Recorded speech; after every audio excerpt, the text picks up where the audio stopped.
Hello बच्चों, good morning.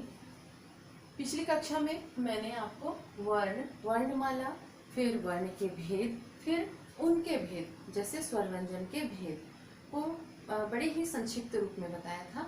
तो आज मैं आपको इनका विस्तार रूप बताऊंगी, विस्तार पूर्वक इनको समझाऊंगी और इसे ध्यान से देखना, ध्यान से समझना। तो देखते हैं हम वर्ण किसे कहते हैं। वर्ण वह छोटी से छोटी ध्वनि या इकाई जिसके टुकड़े या खंड नहीं किए जा सकते हैं। वर्ण किसे कहते हैं? वह छोटी से छोटी ध्वनि या इकाई जिसके टुकड़े या खंड नहीं किए जा सकते हैं। टुकड़े या खंड मतलब जिसको अलग नहीं किए जा सकते हैं। ठीक है, ये मूल वर्ण है। जैसे कि देखिए अ, आ, ई, उ, क, ख, ग। ये स्वर व्यंजन जो है, ये वर्ण जो है, इसको अलग नहीं किया जा सकता है। ये अपने आप में मूल वर्ण है, इसलिए इसको अलग नहीं किया जा सकता। अब एक चीज आपने ध्यान दिया होगा कि क, ख, ग इसमें हलंत लगा हुआ है। आखिर ये हलंत क्यों लगा होगा? क्योंकि ये अभी अपूर्ण है, जबकि इसमें मैंने हलंत नहीं लगाया क्योंकि ये अपने आप में पूर्ण है और ये अपूर्ण है। ये स्वर है तो स्वर अपने आप में पूर्ण है और व्यंजन जो है वो उसे पूर्ण होने के लिए स्वर की आवश्यकता होती है, स्वर की सहायता लेनी पड़ती है। जैसे कि क को पूर्ण लिखने के लिए हमको क्या करना पड़ेगा? क में हलंत लगा हुआ है, देखिए क धन अ बराबर क। तो ये था वर्ण। ठीक, अब हम वर्णमाला के बारे में जानते हैं। वर्णमाला किसे कहते हैं? वर्णों के क्रमबद्ध समूह को वर्णमाला कहते हैं। किसे कहते हैं वर्णमाला? वर्णों के क्रमबद्ध समूह को वर्णमाला कहते हैं। अगर ये क्रमबद्ध मतलब क्रमानुसार नहीं होता, आगे पीछे होता, जैसे कि अ, आ, क, ख, ए, फिर यर, लव, कुछ भी हो जाता है ना, तो ये क्रमबद्ध नहीं होता और इसको हम सही ढंग से पढ़ भी नहीं पाते। तो क्या वर्णों के क्रमबद्ध समूह को वर्णमाला कहते हैं और इसे देवनागरी लिपि में लिखने का विधान है। हिंदी और संस्कृत को देवनागरी लिपि में लिखा जाता है। जैसे उर्दू को फारसी में और अंग्रेजी को रोमन लिपि में लिखा जाता है, उसी प्रकार हिंदी जो है उसे देवनागरी लिपि में लिखा जाता है। इसकी कुल संख्या 52 होती है। वर्णमाला की कुल संख्या 52 होती है। तो आइए जानते हैं कि कैसे 52 होती है। जैसे अ, आ, ई, उ, री, ए, ओ, औ। इसकी संख्या कितनी हुई? 1, 2, 3, 4, 5, 6, 7, 8, 9, 10, 11। मतलब ये स्वर हैं और इसकी संख्या कितनी हुई? 11। अब अम और अहा अभी तो बचा ही है। तो अम और अहा जो है ये न स्वर है न व्यंजन है। इसे क्या कहते हैं? अयोगवाह कहते हैं और इसकी संख्या कितनी है? 2 है। आगे देखते हैं, ये व्यंजन है लेकिन कौन सा व्यंजन है ये देखेंगे और इसके बारे में विस्तार से आगे बताऊंगी मैं। क, ख, ग, घ, अंग, च, छ, ज, झ, इय, ट, ठ, ड, ढ, अण, त, थ, द, ध, न, प, फ, ब, भ, म। इसकी कुल संख्या कितनी है? 25। इसे स्पर्श व्यंजन या वर्गीय व्यंजन भी कहा जाता है। ठीक है, आगे देखते हैं। य, र, ल, व यह अंतस्थ व्यंजन है और इसकी संख्या 4 है। आगे देखते हैं ऊष्म व्यंजन और इसकी संख्या भी 4 है। कौन सी है ऊष्म व्यंजन? श, श, स, ह।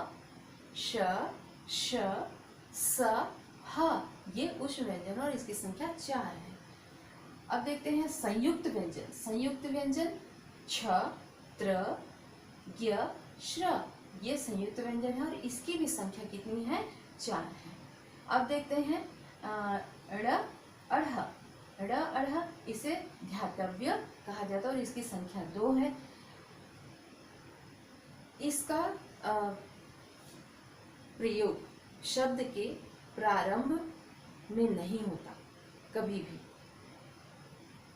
इसका प्रयोग शब्द के मध्य में या अंत में होता है। ठीक, इसका विकास जो है ड और ढ से हुआ। फिर से एक बार इसकी संख्या को देखते हैं। 11, स्वर की संख्या 11, फिर अयोगवाह 2, फिर है व्यंजन में स्पर्श व्यंजन 25, फिर अंतस्थ व्यंजन 4, उष्म व्यंजन 4, संयुक्त व्यंजन भी 4 और ध्यातव्य 2, कुल मिलाकर हुए 52। तो इस प्रकार हमारी वर्णमाला की कुल संख्या कितनी हुई? 52। ठीक है, तो आज हमने जाना कि वर्ण क्या होता है, फिर वर्णमाला और वर्णमाला की संख्या। ठीक, आइए अब हम वर्ण के भेद के बारे में जानें। वर्ण के भेद 2 हैं, स्वर वर्ण, व्यंजन वर्ण। तो स्वर वर्ण के बारे में जानते हैं। जिन वर्णों का उच्चारण करते समय किसी अन्य वर्णों की सहायता नहीं ली जाती उसे स्वर वर्ण कहते हैं। किसे कहते हैं स्वर वर्ण? स्वर वर्ण उसे कहते हैं जिन वर्णों का उच्चारण करते समय किसी अन्य वर्ण की सहायता नहीं ली जाती, या जिनका उच्चारण, ऐसे वर्ण जिसका उच्चारण करते समय कोई अवरोध उत्पन्न नहीं होती या कोई बाधा उत्पन्न नहीं होता, उसे स्वर वर्ण कहते हैं। इनकी संख्या 11 होती है, जैसे अ, आ, ई, उ, री, ए, ओ, औ। कितनी है इनकी संख्या? 11 है। तो ये है स्वर वर्ण। ठीक है, इन वर्णों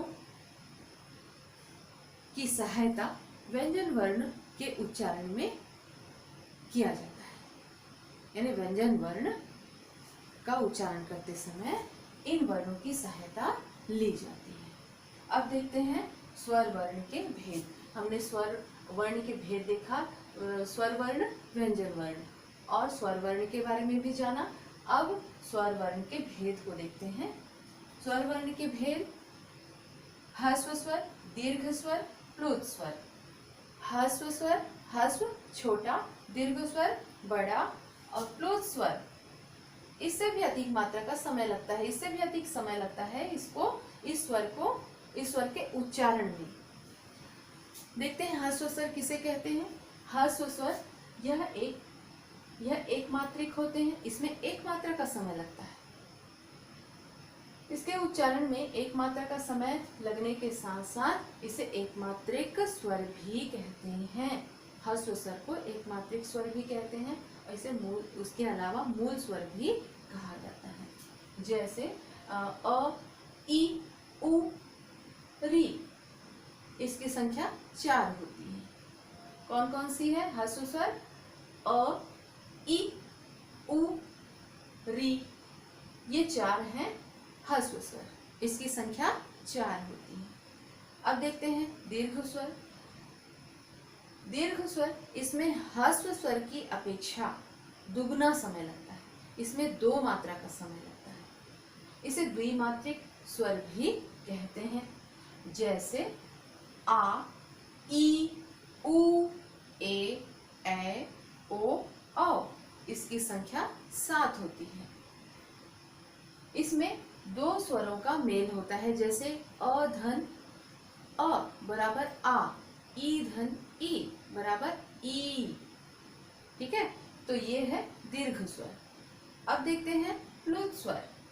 प्लुत स्वर, इसके उच्चारण में 3 मात्रा का समय लगता है। कितने मात्रा का? 3 मात्रा का समय लगता है। दीर्घ से भी अधिक समय लगता है। किसमें? प्लुत स्वर में।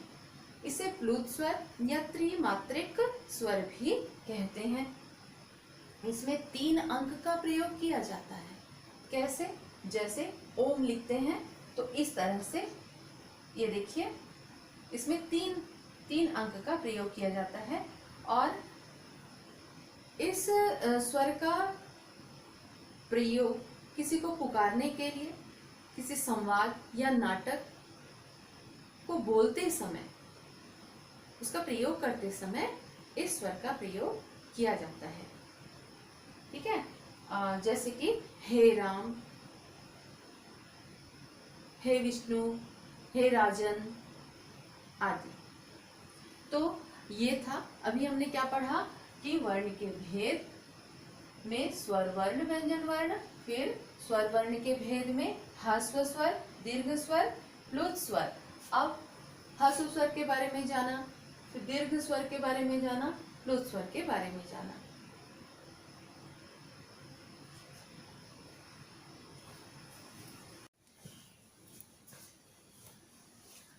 अब हम देखते हैं कि व्यंजन वर्ण क्या है। व्यंजन वर्ण जिस वर्ण के उच्चारण में स्वर वर्ण की सहायता ली जाती है, या जिस वर्ण के उच्चारण में उच्चारण करते समय अवरोध उत्पन्न होता है,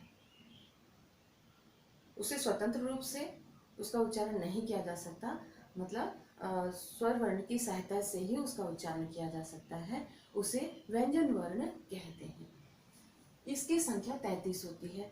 क्यों? क्योंकि स्पर्श व्यंजन, अंतस्थ व्यंजन, उष्ण व्यंजन यही मूल व्यंजन है, इसलिए इसकी संख्या 33 होती है। मूल रूप से मूल व्यंजन की संख्या 33 होती है। और संयुक्त व्यंजन, ये दो व्यंजन वर्णों के मेल से इसका निर्माण होता है, इसलिए यह मूल व्यंजन की संख्या में इसकी गिनती नहीं की जाती। तो अब देखते हैं व्यंजन क्या होती है, उसके पश्चात कि व्यंजन के भेद क्या होते हैं, कितने होते हैं। व्यंजन के भेद 4 होते हैं: स्पर्श व्यंजन, अंतस्थ व्यंजन, उष्ण व्यंजन, संयुक्त व्यंजन। 4 व्यंजन के 4 भेद तो हैं, लेकिन मूल रूप से 3 ही हैं। संयुक्त व्यंजन को उसकी गिनती में नहीं किया जाता है। ठीक। स्पर्श व्यंजन, अब देखते हैं स्पर्श व्यंजन क्या है। जिस व्यंजन का उच्चारण करते समय कंठ, तालु, मूर्धा और दंत, ओष्ठ, वह इन अंगों को स्पर्श करता हुआ जब वायु बाहर आता है मुख से, तो इसे स्पर्श व्यंजन कहते हैं। फिर से बता रही हूं, जिस व्यंजन का उच्चारण करते समय जब वह शरीर के कुछ अंगों को स्पर्श करता हुआ वायु मुख से बाहर आता है, उसे स्पर्श व्यंजन कहते हैं। जैसे कंठ है, तालु है, तालु ये मुख के ऊपर वाला भाग, तालु, फिर है मूर्धा और दंत, ओष्ठ। इन अंगों को स्पर्श करता हुआ वह ध्वनि बाहर आता है, इसलिए इसे स्पर्श व्यंजन कहते हैं। ये 5 वर्गों में बंटे होते हैं। ये यहाँ देख रहे हैं, ये 5 वर्गों में बंटे होते हैं, इसलिए इसे वर्गीय व्यंजन भी कहा जाता है। और इनकी संख्या होती है 25। ठीक। अब वर्ग में कैसे बटा हुआ है ये देखते हैं। ये 5 वर्ग में बटा हुआ है। क वर्ग में क, ख, ग, घ, अंग। जब इसका उच्चारण करते हैं तो यह हमारे कंठ को स्पर्श करता हुआ मुख से बाहर आता है। दूसरा देखते हैं च वर्ग, च, छ, ज, झ, इय। ये ध्वनि जो है यह तालु को स्पर्श करता हुआ मुख से बाहर आता है। अब देखते हैं ट वर्ग, ट, ठ, ड, ढ, अण। ट, ठ, ड, ढ, अण। यह मूर्धा ध्वनि है। यह जीभ, ये जब इसका उच्चारण किया जाता है तो इसमें जीभ जो है वो तालु को स्पर्श करता हुआ नीचे गिरता है, इसलिए यानी कि मुड़ जाता है, इसलिए इसे मूर्धा ध्वनि कहते हैं। अब देखते हैं त वर्ग। त वर्ग यह दंत को स्पर्श करता है। त, थ, द, ध, न। जब आप इसका उच्चारण करेंगे तो आपको पता चलेगा कि यह किन अंगों को स्पर्श कर रहा है। त, थ, द, ध, न। यह दंत को स्पर्श करता हुआ मुख से बाहर आता है यह ध्वनि। अब देखते हैं प वर्ग। प, फ, ब, भ, म। जब इन ध्वनियों का उच्चारण किया जाता है तो यह ओष्ठ को, दोनों ओठों को स्पर्श, इन ये दोनों ओठों को स्पर्श करता हुआ मुख से बाहर आता है। तो इसकी संख्या कितनी होती है? 25। ठीक, अब हम देखते हैं अंतस्थ व्यंजन क्या है। अंतस्थ व्यंजन, इनका उच्चारण करते समय ये जीभ, तालु, दांत के उनके परस्पर सटने से इनका उच्चारण होता है, लेकिन ये पूर्णतः उनको स्पर्श नहीं करते। ये अंतस्थ व्यंजन जो है ये स्पर्श और ऊष्म व्यंजन के बीच होते हैं। स्पर्श और ऊष्म व्यंजन के बीच होते हैं, इसलिए इसे अंतस्थ व्यंजन कहते हैं। इसकी संख्या 4 होती है, जैसे य, र, ल, व। आप इसका उच्चारण करके देखिए, य, र, ल, व। ये है अंतस्थ व्यंजन और इसकी संख्या 4 होती है।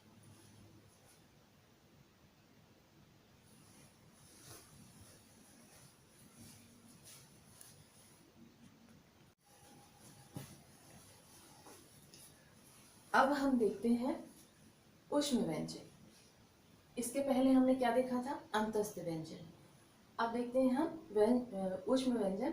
इनके उच्चारण करते समय एक विशेष घर्षण होता है, जिसके कारण हमारे मुख से गर्म हवा निकलती है। फिर से बता रही हूँ, इनके उच्चारण, ऊष्म व्यंजन के उच्चारण करते समय एक विशेष घर्षण होता है हमारे मुख में, जिससे हमारे मुख से गर्म हवा निकलती है, इसलिए इसे ऊष्म व्यंजन कहते हैं। नाम से ही पता चलता है कि गर्म होगा। ऊष्म, ऊष्म मतलब गर्म। ठीक है, इनकी संख्या 4 होती है। अब देखेंगे आप कि ये कौन कौन से हैं। श, श, स, ह। जब इसका आप उच्चारण करके स्वयं देखिए, ऐसे हथेली को मुख के सामने रख के इसका उच्चारण करिए, आप गर्माहट महसूस करेंगे।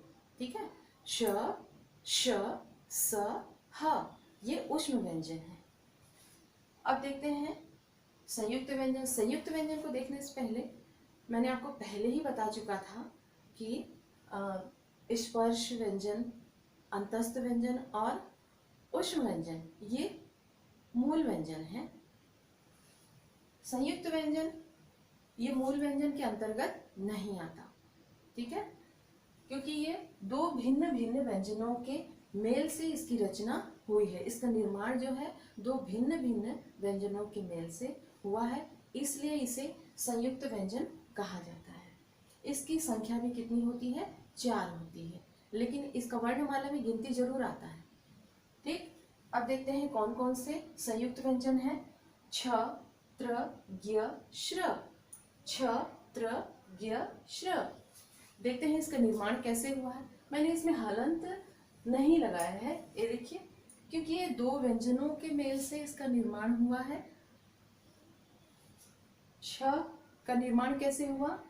क, धन, श, ये दोनों के योग से छ का निर्माण हुआ। त्र का निर्माण कैसे हुआ? त, धन, र बराबर त्र। इन दोनों व्यंजनों के मेल से त्र का निर्माण हुआ। ज्ञ का निर्माण कैसे हुआ? ज और इय के मेल से ज्ञ का निर्माण हुआ। श्र का निर्माण श, धन, र, इन दोनों के मेल से श्र का निर्माण हुआ, इसलिए इसे संयुक्त व्यंजन कहते हैं। अब देखते हैं इनके अलावा भी और व्यंजन है जिसे द्विज व्यंजन कहते हैं। द्विज व्यंजन किसे कहते हैं अभी तक हमको नहीं पता, लेकिन मैंने स्टार्टिंग में आपको बताया था किसके बारे में? ड़ और अढ़ के बारे में। ठीक है, इसका निर्माण ड और ढ, जो अड़ और ढ़ है, इसका निर्माण ड और ढ से हुआ है। ठीक है, इनका प्रयोग शब्द के प्रारंभ में नहीं होता। यदि कभी शब्द के प्रारंभ में हो भी जाए तो वो बिंदु रहित होते हैं, उसमें बिंदु का प्रयोग नहीं होता। नहीं तो सामान्यतः इसका जो प्रयोग होता है वो शब्द के मध्य या अंत में होता है। जैसे ड़ और अढ़ को देखिए, पढ़, मध्य में हुआ पढ़े ना, कड़क, सड़ शब्द के अंत में, पढ़ना या सड़ना, सड़ना शब्द के मध्य में। ठीक है। अब बिंदु रहित मैंने बोला तो जैसे बिंदु रहित में ढोलक, ढक्कन या ढकना, फिर डमरू, ये बिंदु रहित शब्द हैं। यहाँ पर बिंदु रहित जो शब्द होते हैं उसमें इनका प्रयोग जो है शब्द के प्रारंभ में ही होता है, लेकिन उसमें बिंदु नहीं होते। तो बच्चों, आज हमने विस्तार पूर्वक जाना कि वर्ण क्या होता है, वर्ण के भेद के बारे में जाना, फिर उनके भेद के बारे में जाना, फिर उनका उच्चारण कैसे किया जाता है, उनका कैसे प्रयोग किया जाता है, फिर वर्णमाला, वर्णमाला में उसकी संख्या 52 कैसे होती है, इन चीज़ों को भी जाना। तो इस वीडियो को ध्यान से देखिएगा और ध्यान से समझिएगा, आपको बहुत अच्छे से समझ में आएगा। और कुछ ऐसी बातें भी हैं जिनको अभी तक हम नहीं जानते हैं। तो ये था आज का वीडियो, ठीक है, और इसे ध्यान से देखना। Thank you.